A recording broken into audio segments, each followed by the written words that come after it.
Hello, जय हिंद दोस्तों। स्वागत है आप सभी का यूनिक स्टडी अड्डा पर। तो उत्तर प्रदेश पुलिस कांस्टेबल 2024 इसके लिए इतिहास का जो पार्ट है आपका, उसमें इतिहास भी पूछेगा। तो उसी को मद्देनजर रखते हुए हम लोग टॉपिक वाइज इतिहास के जो जितने भी टॉपिक हैं उनको एक एक टॉपिक लगभग प्रीवियस ईयर क्वेश्चन जो आए हुए हैं और जो आ सकते हैं उनके माध्यम से सॉल्व करेंगे। तो देखिए आज का हमारा टॉपिक क्या है, तो सिंधु घाटी सभ्यता। इस सिंधु घाटी सभ्यता से लगभग 20 प्रश्नों, अति महत्वपूर्ण प्रश्नों को हम लोग आज की इस वीडियो में देखेंगे। तो आज की ये वीडियो आपके लिए सिंधु घाटी सभ्यता यदि नहीं पढ़े हैं तो पढ़ लीजिए, आपका एकदम बहुत अच्छे से तैयार हो जाएगा सिंधु घाटी सभ्यता। तो चलिए शुरू करते हैं आज की इस अपने क्लास को, जिसमें हमारा पहला क्वेश्चन है कि सिंधु घाटी सभ्यता के लोगों का मुख्य व्यवसाय क्या था। तो सिंधु घाटी सभ्यता के लोगों के मुख्य व्यवसाय की यदि हम लोग बात करें तो सिंधु घाटी सभ्यता का मुख्य व्यवसाय था ऑप्शन नंबर 4, कृषि था। हालांकि कृषि के साथ साथ पशुपालन भी करते थे, क्योंकि इनके कुछ सभ्यताएं थी जहाँ से आदमी यानी व्यक्ति व्यक्ति के साथ पशुओं को दफनाए जाने का भी साक्ष्य मिलता है। इसका अर्थ यही हुआ कि ये पशुपालन भी करते थे, लेकिन पशुपालन के इनका लेकिन मुख्य व्यवसाय की यदि बात करें तो मुख्य व्यवसाय कृषि था। इसके साथ ही यह पशुपालन भी करते थे। ठीक है, लेकिन आपसे परीक्षा में पूछे तो मुख्य व्यवसाय कृषि हो जाएगा। सिंधु घाटी सभ्यता के लोगों का मुख्य व्यवसाय कृषि था। सिंधु घाटी सभ्यता की यदि हम लोग बात करें तो सिंधु घाटी सभ्यता इसका समय कब था। तो समय की इसकी बात करें तो अनेक विद्वानों ने अलग अलग समय माना, लेकिन सर्वाधिक उपयुक्त समय इसका हो जाता है 2500 से 1750 ईसा पूर्व हो जाएगा। तो सिंधु घाटी सभ्यता का समय जो है 2500 ईसा पूर्व से 1750 ईसा पूर्व हो जाएगा। कृषि इनका मुख्य व्यवसाय था, पशुपालन भी ये करते थे। तो ये कुछ बातें आपको याद रखना है। इसी तरह कुछ एक्स्ट्रा पॉइंट के साथ हम लोग आज की इस वीडियो में पढ़ेंगे। नेक्स्ट क्वेश्चन देखते हैं। अगला क्वेश्चन है कि हड़प्पा सभ्यता की खोज किसने की। तो अब देखिए बहुत लोग क्या करेंगे कि दयाराम साहनी 1921 में हड़प्पा सभ्यता की सर्वप्रथम इन्होंने खोज किया था। लेकिन बात करें हम लोग हड़प्पा सभ्यता की खोज यानी सिंधु घाटी सभ्यता की खोज किसने किया, दयाराम साहनी ने तो खुदाई किया था।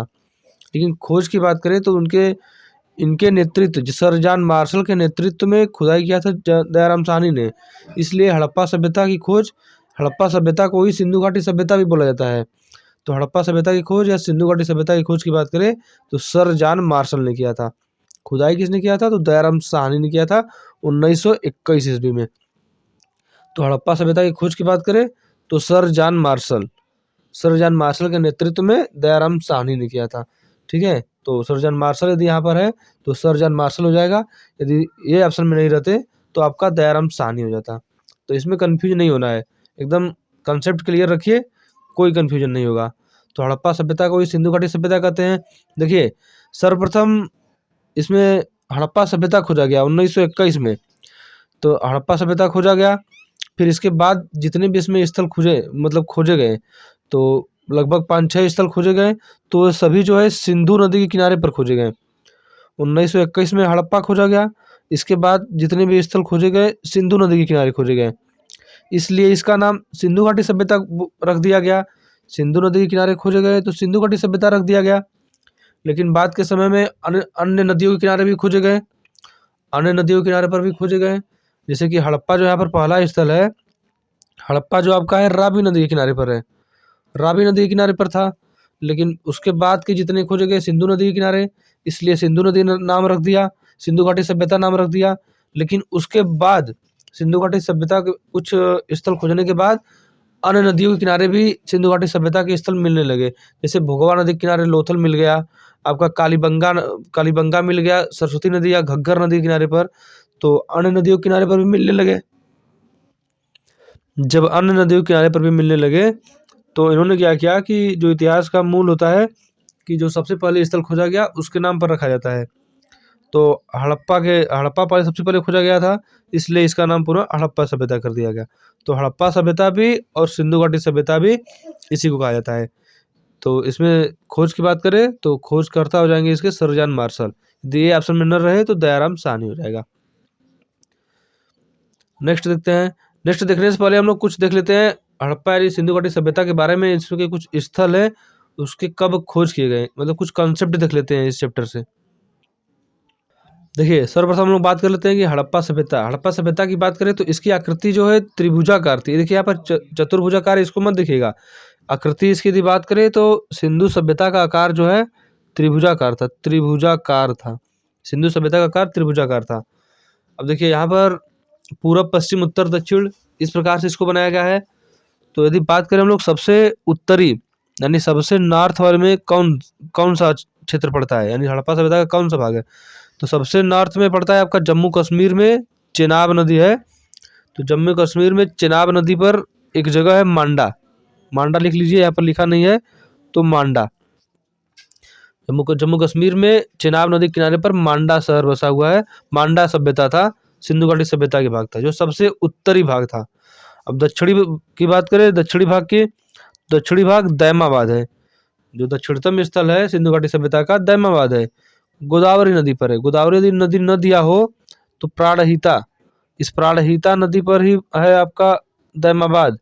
प्राणहिता जो कि गोदावरी की सहायक नदी है, प्राणहिता ऑप्शन में न दे कभी तो गोदावरी नदी लगाइएगा। अब देखिए ये हो गया आपका दक्षिणतम यानी एकदम साउथ का भाग, नॉर्थ का था एकदम चेनाब नदी के किनारे मांडा। अब बात करें आपके पूर्वी की, तो पूर्वी क्षेत्र आपका हो जाएगा आलमगीरपुर, जो कि हिंडन नदी के किनारे पर है। कहाँ पर है, तो उत्तर प्रदेश में, यूपी में है। देखिए दैमाबाद महाराष्ट्र में है, महाराष्ट्र में है दैमाबाद, और उत्तर प्रदेश में है आलमगीरपुर। मांडा है जम्मू कश्मीर में। अब बात करें दक्षिणतम भाग की, तो दक्षिणतम भाग आपका हो जाएगा सुतका गंडोर, जो कि दास्क नदी के किनारे पर है। कहाँ पर है, तो बलूचिस्तान, जो वर्तमान पाकिस्तान में है। तो सुतका गंडोर दास्क नदी के किनारे पर है। तो ये हो जाएगा आपका एकदम पश्चिमी यानी वेस्ट वाला, एकदम पश्चिमी हो जाएगा, और ईस्ट वाला हो जाएगा आलमगीरपुर। तो कभी कभी आपसे सीधे क्वेश्चन पूछ देता है कि सबसे उत्तरतम सिंधु घाटी सभ्यता का स्थल कौन सा है, दक्षिणतम स्थल कौन सा है, किस नदी के किनारे पर है। तो इस चित्र को आप लोग बना लीजिए अपने दिमाग में, ठीक है। तो सिंधु घाटी सभ्यता का ये चारों स्थल आपको याद रखना है। अब बात करें यदि हम लोग उत्तर से दक्षिण तक की लंबाई, उत्तर से दक्षिण तक की लंबाई की यदि हम लोग बात करें तो आपका टोटल 1600 किलोमीटर हो जाएगा, और पूर्व से पश्चिम की बात करें तो 1400 किलोमीटर हो जाएगा। इन दो चीज़ों को आपको याद रखना है, उत्तर से दक्षिण 1600 किलोमीटर और पूर्व से पश्चिम 1400 किलोमीटर। बात करें लिपि, तो लिपि इसका हो जाएगा पिक्टोग्राफ या भाव चित्रात्मक लिपि। भाव चित्रात्मक लिपि हो जाएगा, पिक्टोग्राफ या भाव चित्रात्मक लिपि। इनकी लिपि को पढ़ा नहीं गया, इनकी जो लिपि सिंधु घाटी सभ्यता की है इसको पढ़ा नहीं जा सका है, यानी कि पढ़ा नहीं जा सका है सिंधु घाटी सभ्यता की लिपि को। तो इन चीज़ों को आपको ध्यान में रखना है। नेक्स्ट बात करें यदि हम लोग, तो देखिए नेक्स्ट है कि सिंधु सभ्यता के कुछ महत्वपूर्ण स्थल हैं, कहाँ पर है, यानी किस प्रांत में है, किस नदी पर है, उसके खोजकर्ता कौन है। यहाँ से क्वेश्चन बनता है, यदि आपने कोई परीक्षा दिया हो तो उसमें इतिहास का क्वेश्चन यदि सिंधु घाटी सभ्यता का पूछा हो तो यहाँ से बहुत ज़्यादा क्वेश्चन बनता है। तो है तो बहुत सारे स्थल, लेकिन सबको नहीं पढ़ना है, परीक्षा की दृष्टि से जो महत्वपूर्ण है उसी को पढ़ेंगे। तो सबसे पहले बात करेंगे हड़प्पा सभ्यता की।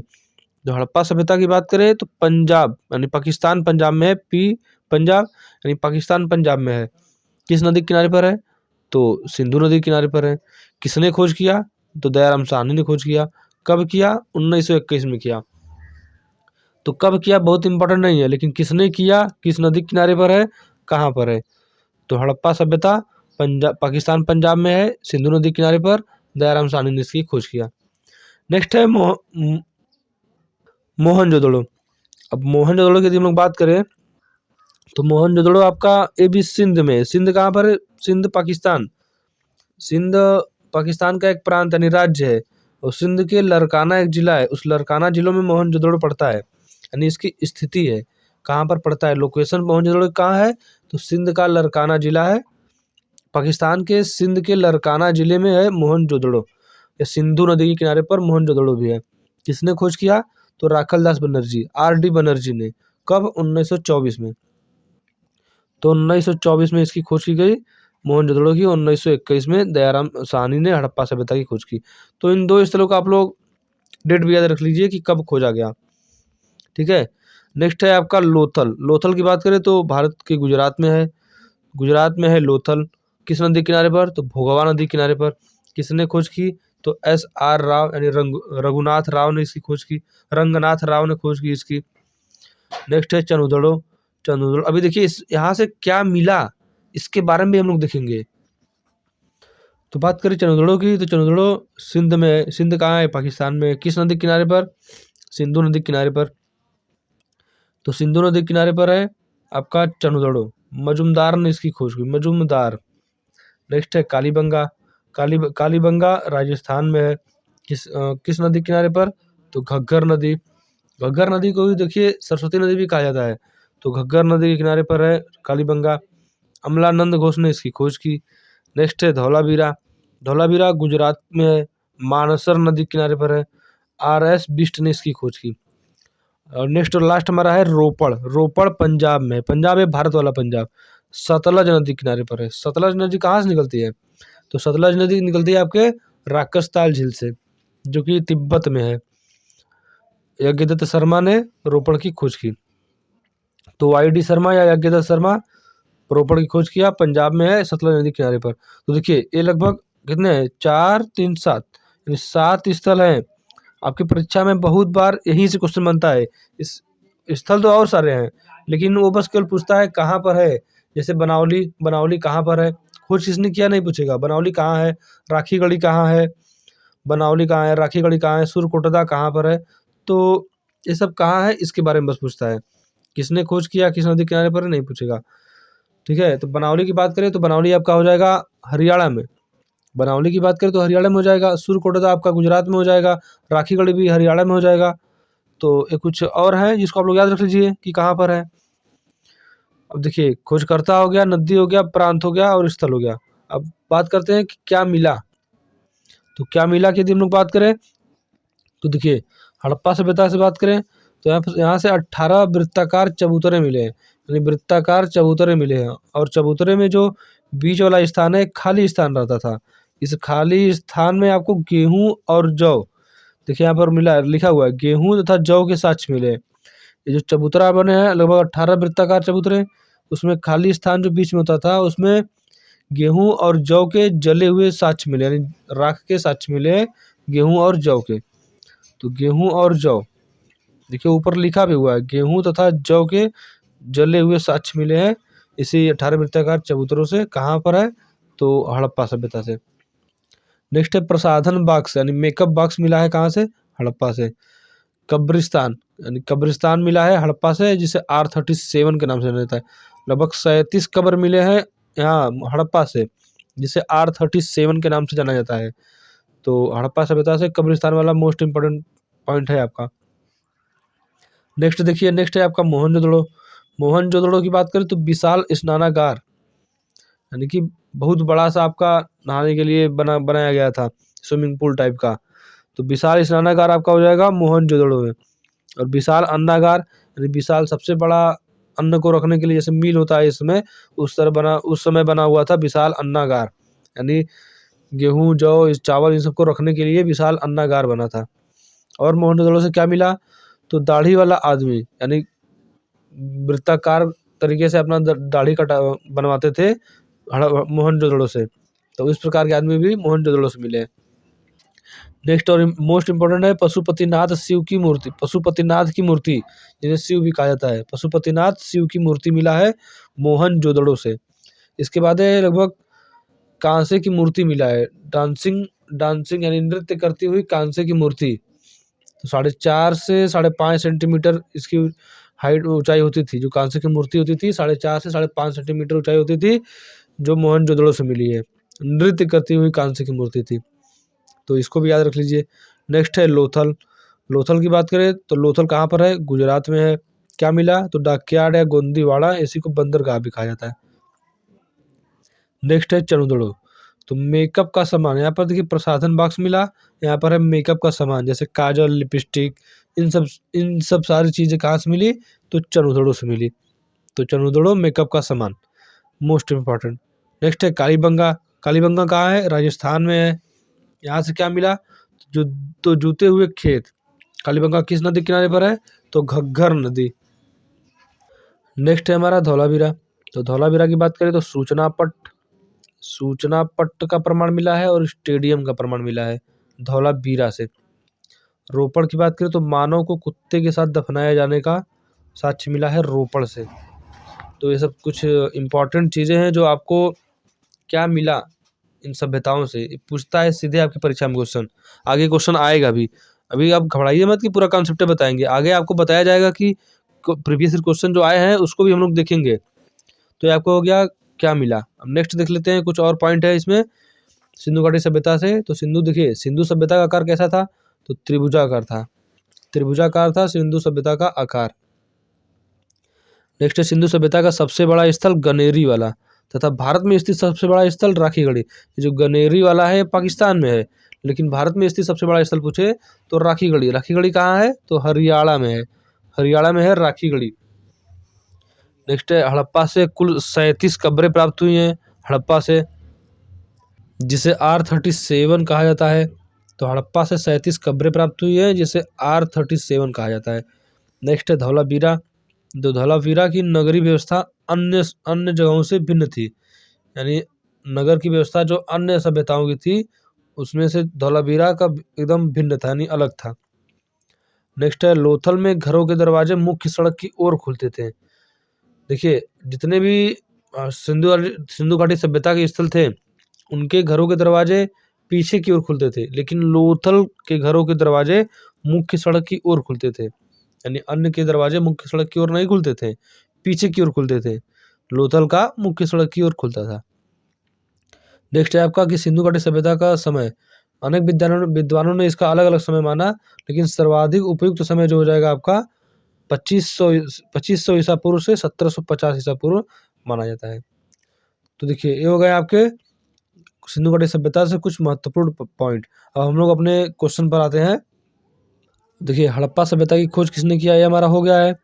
इसके बाद आपका क्वेश्चन देखिए कौन सा है कि सिंधु सभ्यता के लोग विश्वास करते थे किसमें। तो सिंधु सभ्यता के लोग बात कर किसमें विश्वास रखते थे, तो ये मातृ देवी की पूजा करते थे और मातृशक्ति में विश्वास रखते थे। तो मातृ देवी की पूजा करते थे और मातृशक्ति में विश्वास रखते थे। तो ऑप्शन नंबर 4 आपका एकदम करेक्ट आंसर हो जाएगा। देखिए, ये सारे क्वेश्चन अपने से नहीं बनाए गए, प्रीवियस ईयर परीक्षाओं में जो आए हैं और उन पर आधारित कुछ अपने से बनाए गए हैं। तो प्रीवियस ईयर परीक्षाओं में क्वेश्चन भी आए हुए हैं, उनको भी है। नेक्स्ट है किस स्थान से नृत्य मुद्रा वाली स्त्री का कांस्य मूर्ति मिला है, यानी नृत्य करती हुई कांस्य की मूर्ति कहाँ से मिला है। तो करेक्ट आंसर आपका हो जाएगा, हमने पीछे देखा अभी, मोहनजोदड़ो। लगभग 4.5 से 5.5 सेंटीमीटर इसकी लंबाई होती थी। मोहनजोदड़ो से प्राप्त हुआ है नृत्य मुद्रा वाली स्त्री। नेक्स्ट, निम्नलिखित में से किसका सुमेल नहीं है, यानी कौन सा सुमेलित नहीं है। तो आलमगीरपुर उत्तर प्रदेश एकदम सुमेलित है, लोथल गुजरात बिल्कुल सुमेलित है, कालीबंगा हरियाणा तो ये आपका गलत हो जाएगा। तो कालीबंगा कहाँ पर है, तो कालीबंगा की बात करें तो राजस्थान में है, राजस्थान में घग्गर नदी किनारे पर है कालीबंगा। नेक्स्ट देखिए, रोपड़ पंजाब बिल्कुल सही है। तो कौन सा सुमेलित नहीं है ये पूछा है, तो करेक्ट आंसर हो जाएगा ऑप्शन नंबर 3, कालीबंगा जो है हरियाणा, देखिए हरियाणा में नहीं है, राजस्थान में है। नेक्स्ट है विशाल स्नानागार कहाँ से प्राप्त हुआ। तो विशाल स्नानागार हमने पीछे देखा अभी, मोहनजोदड़ो से प्राप्त हुआ, विशाल स्नानागार प्राप्त हुआ मोहनजोदड़ो से, विशाल अन्नागार प्राप्त हुआ, नृत्य करते हुए कांसे की मूर्ति प्राप्त हुई। और हम लोग बात करें वहाँ से तो दाढ़ी वाला आदमी पशुपतिनाथ शिव की मूर्ति प्राप्त हुई मोहनजोदड़ो से। तो ये सब चीज़ें प्राप्त हुई, पीछे हमने देखा अभी। नेक्स्ट है गोंदीबाड़ा कहाँ से प्राप्त हुआ। तो गोंदीबाड़ा कहाँ से प्राप्त हुआ बात करें तो लोथल, गुजरात में है लोथल, वहाँ से प्राप्त हुआ गोंदीबाड़ा, या डॉकयार्ड बंदरगाह लोथल से प्राप्त हुआ। नेक्स्ट है मृतकों का टीला किसे कहा जाता है, किसे कहा जाता है मृतकों का टीला, तो मोहनजोदड़ो का अर्थ होता है मृतकों का टीला। नेक्स्ट है सिंधु सभ्यता को और किस नाम से जाना जाता है। तो सिंधु सभ्यता की बात करें कि और किस नाम से जाना जाता है, तो इसका आंसर हो जाएगा कांस्य युग, यानी कांस्य युगीन सभ्यता भी कहा जाता है सिंधु घाटी सभ्यता को। सिंधु घाटी सभ्यता मातृसत्तात्मक सभ्यता थी, इसको भी आपको याद रखना है, मातृसत्तात्मक सभ्यता थी सिंधु घाटी सभ्यता, मातृसत्तात्मक थी, कृषि करते थे, यानी इनका मुख्य व्यवसाय कृषि था, कांस्य युगीन सभ्यता थी। तो ये तीनों बातें आपको याद रखना है। इनकी जो लिपि थी भाव चित्रात्मक थी, तो भाव चित्रात्मक थी और इसको पढ़ा नहीं जा सका। तो ये सब सारी चीज़ें आपको मैंने पीछे बताया और ये सब क्वेश्चन आ रहे हैं अभी। नेक्स्ट देखिए, सिंधु सभ्यता में किस नगर के घर के दरवाजे सड़क की ओर खुलते थे? तो सिंधु घाटी सभ्यता के सभी नगरों के दरवाजे पीछे की ओर खुलते थे, लेकिन लोथल एक शहर था जिसके घर का दरवाजा सड़क की ओर खुलता था, यानी मुख्य सड़क की ओर खुलता था। तो लोथल आपका करेक्ट आंसर हो जाएगा। नेक्स्ट है कि हड़प्पा सभ्यता का नगर नियोजन किस आकृति में किया गया था? तो हड़प्पा सभ्यता का नगर नियोजन की बात करें तो आंसर इसका करेक्ट हो जाएगा आपका ऑप्शन नंबर 3, त्रिकोण में किया गया था हड़प्पा सभ्यता का नगर नियोजन। नेक्स्ट है अग्निकुंड का साक्ष्य कहाँ से मिला है? तो अग्निकुंड के साक्ष्य की यदि हम लोग बात करें तो हड़प्पा से मिला अग्निकुंड। नेक्स्ट, जूते हुए खेत का साक्ष्य कहाँ से मिला है? तो जूते हुए खेत कालीबंगा से मिला है। कालीबंगा कहाँ है? तो राजस्थान में है कालीबंगा आपका। यहाँ से जूते हुए खेत का साक्ष्य मिला है। घग्गर नदी के किनारे पर है, तो घग्गर नदी के किनारे पर है। नेक्स्ट, सिंधु सभ्यता के लोग उर्वरता की देवी के रूप में किसकी पूजा करते थे? तो उर्वरता की देवी के रूप में धरती की पूजा करते थे, धरित्री की पूजा करते थे। नेक्स्ट है, सिंधु सभ्यता का समाज किस प्रकार का समाज था? तो सिंधु घाटी सभ्यता का समाज जो था मातृसत्तात्मक था, पीछे मैंने बताया अभी। नेक्स्ट है कि निम्नलिखित में से कौन सुमेलित नहीं है? तो पूर्वी स्थल आलमगीरपुर एकदम सुमेलित है। पश्चिमी स्थल सूर्यकोटदा। तो पश्चिमी स्थल जो था आपका कौन सा स्थल था? सुतका गंडोर बलूचिस्तान। सूर्यकोटदा नहीं, सुतका गंडोर बलूचिस्तान। तो ये आपका गलत हो जाएगा। उत्तरी स्थल मांडा जम्मू कश्मीर में चिनाब नदी पर। दक्षिणी स्थल दैमाबाद महाराष्ट्र में प्राणहिता नदी या गोदावरी नदी पर। तो कौन सा आपका सही हो जाएगा? सुमेलित नहीं है तो ऑप्शन नंबर 2, पश्चिमी स्थल सूर्यकोटदा नहीं, सुतका गंडोर बलूचिस्तान। नेक्स्ट है मिट्टी के हल का साक्ष्य कहाँ से मिला है? तो मिट्टी के हल का साक्ष्य की बात करें कहाँ से मिला है? तो देखिए ऑप्शन ए में रोपड़, बी में बनावली, ऑप्शन ए में रोपड़, बी में बनावली, सी में लोथल, डी में राखीगढ़ी। तो मिट्टी के हल का खिलौना यानी खिलौने के रूप में बनाया गया था। मिट्टी के हल का जो खिलौना है कहाँ से मिला है? तो इसका आंसर हो जाएगा आपका ऑप्शन नंबर 2, बनावली से मिला है। बनावली कहाँ पर है? तो हरियाणा में है बनावली। नेक्स्ट है हड़प्पा सभ्यता में 3 युगल समाधियाँ कहाँ से मिली है? तो हड़प्पा सभ्यता से 3 युगल समाधियाँ मिली है। ऑप्शन नंबर आपका हो जाएगा बी करेक्ट आंसर। तो लोथल से मिली है 3 युगल समाधियाँ। 3 युगल समाधियाँ मिली है आपकी लोथल से। Lothal option number B. Next है आपका कि शल्य चिकित्सा का साक्ष्य कहाँ से मिला है? शल्य चिकित्सा का साक्ष्य कहाँ से मिला है? तो आपका हो जाएगा ऑप्शन नंबर 3, कालीबंगा राजस्थान से मिला है शल्य चिकित्सा का साक्ष्य। यानी खोपड़ी में 6 छेद मिले हैं।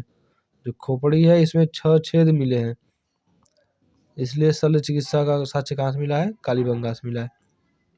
नेक्स्ट है R37 कब्रिस्तान कहाँ से मिला है? तो R37 कब्रिस्तान ऑप्शन नंबर 2 हड़प्पा से मिला है। हड़प्पा की खोज किसने की? तो दयाराम साहनी। नेक्स्ट, सूती वस्त्र का साक्ष्य कहाँ से मिला है?